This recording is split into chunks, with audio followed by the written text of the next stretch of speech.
வணக்கம். இந்த வீடியோவில் 100 சாமி படத்தை பற்றி தான் பார்க்க போகிறோம். இது ஒரு விஜய் ஆண்டனி படமானு கேட்டால் இல்லை. இந்த படத்தில் விஜய் ஆண்டனி ஒரு சப்போர்ட்டிங் ரோல் கூட இல்லை, ஒரு கேமியோவாக தான் வர்றாரு. அதுவும் 2ஆம் பாதியில் தான் வராரு. அதை மைண்டில் வச்சுக்கோங்க. ஜஸ்ட் லைக் தட் ஒரு விஜய் ஆண்டனி படம் போஸ்டரில் அவர் போட்டால் தான் பெருசாக இருக்குது, அவர் ப்ரோமோக்கெல்லாம் வந்துட்டுருக்காரு, ட்ரெயிலெலாம் வந்திருக்காரு, நீங்கள் போய் தேட்டரில் உட்காந்துட்டு என்னடா விஜய் ஆண்டனி வரலையே அப்படிங்கிற ஒரு எதிர்பார்ப்புலாம் நீங்கள் போய் உட்கார வேண்டாம். சரி, ஓகே, ஃபஸ்ட்டு இந்த படத்தை பற்றி பார்த்துடலாம். இந்த படத்தை சசி அவர்கள் டைரக்ட் பண்ணியிருக்காரு. உங்களுக்கே நல்லா தெரியும், சசி அவர்கள் இதுக்கு முன்னாடி கடந்த ஒரு 20 வருஷத்தில் 30 வருஷம் பக்கம் ஆல்மோஸ்ட் அவர் இண்டஸ்ட்ரியில் இருந்தாலும் ஒரு சொற்பமான படங்கள் தான் எழுதிக்கார். ஒரு 7-8 படங்கள் தான், ஆனால் எல்லாமே ரொம்ப நல்ல படங்கள். ஃபார் எக்ஸாம்பிள் கடைசியாக ஒரு 2 படமே பார்த்தீங்கன்னா 10 வருஷம் கேப்பில் தான் வந்திருக்கு. பிச்சைக்காரன் ஒன்று, சிவப்பு மஞ்சள் பச்சை ஒன்று, எல்லாமே ஒரு ரிப்பீட் வேல்யூவாக இருக்கிற ஒரு நல்ல படங்கள். எப்பவும் நம்ம டிவியில் போட்டால் உட்காந்து பார்க்குற மாதிரியாக நல்ல ஒரு ரிலேஷன்ஷிப் வேல்யூ சொல்கிறது மட்டும் இல்லாமல் ஒரு ஃபன் ஹியூமர் எல்லாமே சேர்ந்து கொடுக்குற மாதிரி இருந்துச்சு. சரி, அவர் திரும்ப இன்னொரு படம் எடுக்கிறாரு. அதை வந்து சுவாசிகா மெயின் லீடாக, இல்லை இந்த சுவாசிகா தான் மெயின் லீடாக இருக்காங்க. சரி, இந்த படத்தோட கதை என்னென்னா, கள்ளக்குறிச்சி அந்த மாவட்ட சைடில் கணவனை இழந்து கைமிப்பெண்ணாக இருக்கிற சுவாசிகா தனது 2 குழந்தைங்க, 2 ஆம்பளை பசங்களை ஓரளவுக்கு கஷ்டப்பட்டு அப்படி இப்படின்னு படிக்க வச்சு பெரியலாக்குறாங்க. அந்த டைமில் இவங்களுக்கு ஒரு மறுமணம் வாய்ப்பு, அவங்களுக்கு ஒரு விஷயம், அவங்களுக்கு ஒரு அப்ரோச் வருது. இவங்களுக்கும் ஓகேவாக தான் இருக்குது. பட் அகைன் பெரிய பையன் அஜய் திஷான் அவர்கள் காலேஜ் படிச்சுட்டு இருக்கிறப்போ அந்த ஒரு விஷயத்தை கேட்டேன்னு ரொம்ப கோவப்படுறாரு. அவருக்கு அதில் விருப்பமும் இல்லை. அப்புறம் சில நாட்களுக்கு அப்புறம் அவருக்கு ஒரு கட்டத்துக்கு மேலே அவருக்கு புரிய வருது, நம்ம அம்மாவுக்கு ஒரு மறுமணம் தேவை அப்படின்ற ஒரு தெரிய வருது. பட் அப்போ வந்து சுவாசிகாட்ட அப்ரோச் பண்ணுறப்போ அவங்க வந்து மறுக்கிறாங்க. பட் எகைன் அதுக்கப்புறம் அவர் வந்து முயற்சியில் எவ்வளோ ஈடுபாடோட அம்மாவுக்கு மறுமணம் செஞ்சு வச்சாரா இல்லையா, அப்புறம் இவரை சுற்றி என்னென்ன விஷயங்கள் நடக்குது, அந்த ஊரே இந்த மாதிரி இதை பார்க்குது அப்படின்றத சுற்றி தான் அந்த படத்தோட கதை நகருது. எகைன் இது ஒரு மாதிரியான முற்போக்கு சிந்தனை கொண்ட முக்கியமாக ஒரு கைண்ட் ஆஃப் மெசேஜ் சொல்லக்கூடிய ஒரு நல்ல ஒரு எமோஷ்னல் ட்ராமா அப்படின்னு சொல்லலாம். ஃபார் எக்ஸாம்பிள் அகைன் இந்த படத்தோட ரன் டைம் பார்த்திங்கன்னா ஒரு 2 hours 11 minutes அந்த அளவுக்கு தான் ஓடுது. அதில் முதல் பாதியில் இந்த ஓரளவுக்கு எங்கேயுமே பெருசாக போர் அடிக்கலை. இத்தனைக்கும் அங்கங்கே சில இந்த மாதிரி ஒரு சீரியஸான சொல்ல வேண்டிய விஷயங்களே ஒரு இடத்துல ஃபன்னாக சொன்னது கொஞ்சம் நல்லா இருந்தது. பட் அகைன் அது டிஸ்அட்வான்டேஜ்லேயும் வரும், அது பின்னாடி பேசலாம். சரி, ஓகே. இந்த படத்தில் பாசிட்டிவ்ஸ் அப்படின்னா என்னென்ன பார்த்திங்கன்னா, பர்ஃபார்மன்ஸ்லாம் சுவாசிகாவோட அவங்க தான் படம் ஃபுல்லாக வந்து எல்லா இடத்துலையும் வந்தாலும் நல்ல ஒரு எமோஷ்னல் கலந்த ஒரு நல்ல ஒரு மெச்சூர்டு பர்ஃபார்மன்ஸ் அவங்க கொடுத்துருந்தாங்க. முக்கியமாக அந்த வயசாக இருக்கிற கேரக்டர், லப்பர் பந்தலே அப்படின்னு நடிச்சுட்டு திரும்ப இதுலேயும் அதே மாதிரி ஒரு அம்மா கேரக்டர் அதெல்லாம் நடிக்கிறதுக்கு அவங்க வந்து அதை ஒத்துக்கிட்டு அது ரொம்பவே நல்லாவும் பண்ணியிருந்தாங்க. கண்டிப்பாக இந்த ஒரு கேரக்டர் லப்பர் பந்து கேரக்டரை விடவும் அதிகமாக பேசப்படும்ன்ற சொல்லலாம். அகைன் அவருக்கு பசங்களாக நடிச்சிருக்கிற முக்கியமாக அஜய் திஷான் அவர்களும் இந்த படத்தில் ஓரளவுக்கு நல்லா பர்ஃபார்மன்ஸ் பண்ணியிருக்காருன்னு சொல்லலாம். இதுக்கு முன்னாடி அவரோட 2-3 படங்கள் வந்ததா இல்லையா, பூக்கி, அப்புறம் 2-3 அதுக்கு முன்னாடி ஒரு படம் வந்தது மார்கன் நினைக்கிறேன். அந்த மாதிரி படங்கள் கொஞ்சம் ஆவரேஜாக இருந்துச்சு பர்ஃபார்மன்ஸ் வைஸ். இந்த படத்தில் அவர் நல்லாவே பர்ஃபார்ம் பண்ணியிருந்தார்.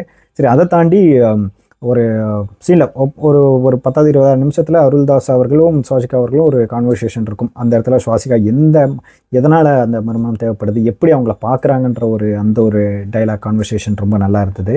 அதுக்கப்புறம் செகண்ட் ஹாஃபில் கடைசி ஒரு 1/2 மணி நேரத்தில் அடுத்தடுத்து வரக்கூடிய சில சீன்கள், அஜய் திஷான் அவர்கள் அந்த விஷயத்தை எப்படி பார்க்குறாரு, விஜய் ஆண்டனி படத்துக்குள்ளே வந்ததுக்கப்புறம் அவர் என்ன மாதிரி ஒரு கேரக்டர் இந்த படத்தில் இருக்காருன்றது கொஞ்சம் இன்ட்ரெஸ்டிங்காக இருந்தது. முக்கியமாக இந்த படத்தில் விஜய் ஆண்டனியோட கேரக்டரேஷன் கொஞ்சம் நல்லா இருந்தது.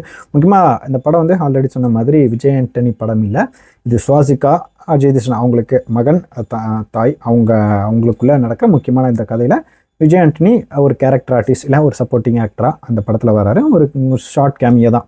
நீங்கள் இதை எதிர்பார்த்துட்டு தியேட்டரில் போய் உட்காந்துட்டு எங்கே விஜய் ஆண்டனி வரலன்னு டிசப்பாயிண்ட் வரக்கூடாது. இந்த பிச்சைக்காரன் படத்தில் வர மாதிரி சண்டையெல்லாம் எதிர்பார்க்கக்கூடாது. இது ஒரு ஃபேமிலி எமோஷனல் ட்ராமா, அந்த மாதிரி தான் இருக்கும். 2ஆம் பாதியில் நான் சொன்ன மாதிரி நிறைய இடத்துல அவங்களுக்குள்ளே நடக்கிற கான்வர்சேஷன்ஸ் ஆகட்டும், அங்கங்கே விஜய் ஆண்டனி கொடுக்குற டைலாக்ஸ் ஆகட்டும், இதெல்லாமே எழுத்துவாகவும் நல்லா இருந்தது. படத்தில் செகண்ட் ஹாஃபில் சொல்லப்படுற நிறைய விஷயங்களும் யதார்த்தத்துக்கு பக்கத்துலேயும் கொஞ்சம் நல்லாவே இருந்தது. முக்கியமாக இது ஒரு உண்மை சம்பவத்தை அடிப்படையாக வச்சு எடுத்த படம் அப்படின்னு சொல்லியிருக்காங்க. அந்த ஃபோட்டோஸ் அதெல்லாம் காமிச்சாங்க. 2019 நடந்த ஒரு உண்மை சம்பவத்தை அடிப்படையாக வச்சு இந்த படத்தை வந்து எடுத்திருக்காங்க. அகைன் சசி அவருடைய டைரக்ஷன் எதுவும் சொல்ல வேண்டாம். அட்லீஸ்ட் ஏதோ ஒரு மோசமான படம் இது வரைக்கும் எடுக்கலைன்னாலும் ஒரு அளவுக்கு நல்ல படமாவது எடுத்து எல்லா டைமும் வந்து இது வரைக்கும் எடுத்த படம் எல்லாமே நல்ல படம் தான் சொல்லலாம். இந்த இடத்துலையும் இந்த படம் நல்லா இல்லையன்ற மாதிரி எந்த இடத்துல இல்லை. எல்லா இடத்துலையும் ஒரு எமோஷ்னல் விஷயங்களாகட்டும், ஒரு ரிலேஷன்ஷிப்போட இம்பார்ட்டன்ஸ் ஆகட்டும், அவரே ரொம்ப நல்லா சொல்லியிருந்தார்.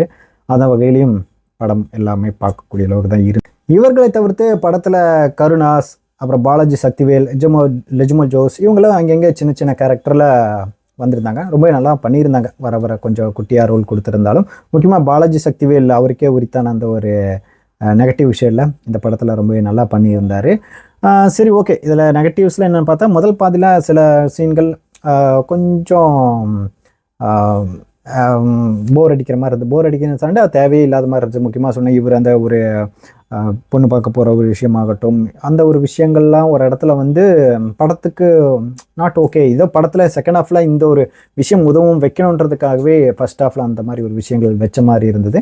அதுக்கப்புறம் நிறைய சீன்கள் அது சீரியஸான டைலாக், சீரியஸான விஷயம் சொல்கிற இடத்துலையும் அதை காமெடியாக ஃபன்னாக மாற்றுற மாதிரி பிஜிஎம் போட்டு அதை அந்த சீனை கொஞ்சம் டைல்யூட் பண்ண மாதிரி கொஞ்சம் ஃபீல் ஆச்சு முதல் பாதியில். அகைன் அப்புறம் ஓப்பனிங் சீனில் ஒரு விஷயத்தை வச்சு தான் ஓப்பன் பண்ணுறாங்க.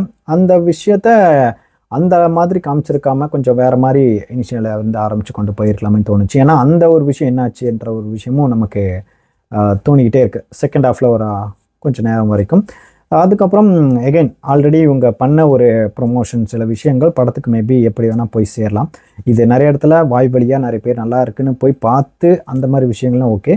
பட் எகைன் எல்லோரும் ஒரு விஜய் ஆண்டனி படமாக எதிர்பார்த்துட்டு போய் என்னடா விஜய் ஆண்டனி வரலன்ற அளவுக்கு மேபி போகக்கூடிய வாய்ப்பு கூட இருக்கலாம் அப்படின்னு சொல்லுவேன்.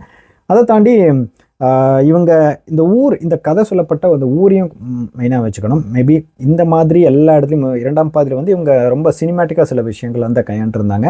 அந்த மாதிரி தான் எல்லா இடத்துலையும் இப்போ ரியல் டைமில் நடக்குதான்னு கேட்டால் அந்த மாதிரி எல்லாமே நடக்கலை. பட் சின்ஸ் அது ஒரு ரியல் டைம் ஸ்டோரி அங்கே நடந்தது வச்சு சொன்னதுனால அது அந்த ஒரு இடத்துல மட்டுமே பார்க்குற மாதிரி இருந்தது. அந்த அளவுக்கு டிஃபிகல்ட்டிஸ் இருக்காது. ஐ மீன் செகண்ட் ஹாஃபில் காட்டக்கூடிய சில சம்பவங்கள் அந்த அளவுக்கு டிஃபிகல்ட்டியாக இருக்காது. அதே மாதிரி இந்த படத்துக்கு எவ்வளோ பிரச்சனைகள், ஐ மீன் அந்த ஒரு இடத்துல எவ்வளோ செகண்ட் ஹாஃபில் எதிர்பார்த்த அளவுக்கு ஒரு பிரச்சனை இல்லாமல் கிளைமேக்ஸில் டைல்யூட் பண்ணி அப்படியே ஒரு மாதிரி மேம்போக்காக முடித்த மாதிரியும் இருந்தது. மற்றபடி பெருசாக இந்த பெருசில் கம்ப்ளைண்ட்லாம் சொல்கிறதுக்கெலாம் அவ்வளோ விஷயங்கள்லாம் ஐ மீன் கம்ப்ளைண்ட் பண்ணக்கூடிய விஷயங்களெல்லாம் அந்த அளவுக்கு இல்லை. சொல்லப்போனால் சிம்பிளாக இந்த ஒரு ஸ்டோரியை வச்சுக்கிட்டு அந்த ஒரு குடும்பத்துக்குள்ளே ஐ மீன் அந்த குடும்பத்தை சுற்றி நடக்கக்கூடிய விஷயங்கள், அந்த அம்மா பையன் இவங்களுக்குள்ளே நடக்கக்கூடிய விஷயங்கள் அதெல்லாம் வச்சு நல்லாவே பண்ணியிருந்தாங்கன்னு சொல்லலாம். நிறைய இடத்துல வந்து நிறைய பேருக்கு கனெக்ட் ஆகி மேபி இதனால் சில மாற்றங்கள் நடக்கிறதுக்கான வாய்ப்புகளும் நிறைய எதிர்பார்க்கலாம். பட் நம்ம ஊரில் அதெல்லாம் வாய்ப்புகள் குறைவு தான். சரி, ஓகே. அப்பார்ட் ஃப்ரம் தட் இது கண்டிப்பாக எல்லோரும் பார்க்கக்கூடிய ஒரு டீசென்ட்டான நல்ல படம் தான். பெருசாக 18+ அந்த மாதிரி வைலன்ஸோ இல்லை அந்த மாதிரி எந்த ஒரு பையன் காட்சிகளை குடும்பத்தோடு போய் நல்லா பார்க்கலாம். ஏன்னா ஆல்ரெடி சொன்ன மாதிரி இது விஜய் ஆண்டனி படம்னு இல்லாமல் ஒரு சுவாசிகா படம், அஜய் தேவ்கன் படம், ஒரு ரிலேஷன்ஷிப் இல்லை சசி படம் அப்படின்னு நினச்சி நீங்கள் போய் கண்டிப்பாக பார்த்தீங்கன்னா எந்த ஒரு இடத்துலையும் டிசப்பாயிண்ட் ஆகிறதுக்கான வாய்ப்பு இல்லை. பட் அகைன் அங்கங்கே வரக்கூடிய சில ஸ்லோ பேசிங், அப்புறம் வந்து நீங்கள் வந்து ரொம்ப ஆக்ஷன் அந்த மாதிரிலாம் வேணும் அப்படின்னு எதிர்பார்த்து போனீங்கன்னா அப்புறம் மேபி டிசப்பாயிண்ட் ஆகலாம். மற்றபடி இது கண்டிப்பாக ஒரு பார்க்கக்கூடிய நல்ல ஒரு மெசேஜ் இருக்கக்கூடிய ஒரு எமோஷ்னல் நல்ல ஒரு ட்ராமா அப்படின்னே சொல்லலாம். சசி அவர்களுக்கு அது மற்றும் ஒரு வெற்றி படம் அப்படின்னு சொல்லலாம். பாடல்களும் பெருசாக எனக்கு எங்கேயுமே ஒர்க் அவுட் ஆன மாதிரில தோணலை. பெருசாக அது ஒன்றும் ஈர்க்கக்கூடிய அளவுக்கு பாடல்கள் எங்கேயுமே எனக்கு பெருசாக தெரியல. இப்போ விஜய் ஆண்டனியே போட்டிருந்தா இன்னும் நல்லா இருந்திருக்குமா என்னமோ அப்படின்னு தோணுச்சு. மற்றபடி பாருங்கள், வாய்ப்பு கிடைச்சா. இன்கேஸ் இந்த படம் ஆல்ரெடி நீங்கள் பார்த்தீங்கன்னா உங்களுக்கு ஒர்க் அவுட் ஆச்சா இல்லையான்றதையும் சொல்லுங்கள். தேங்க்யூ.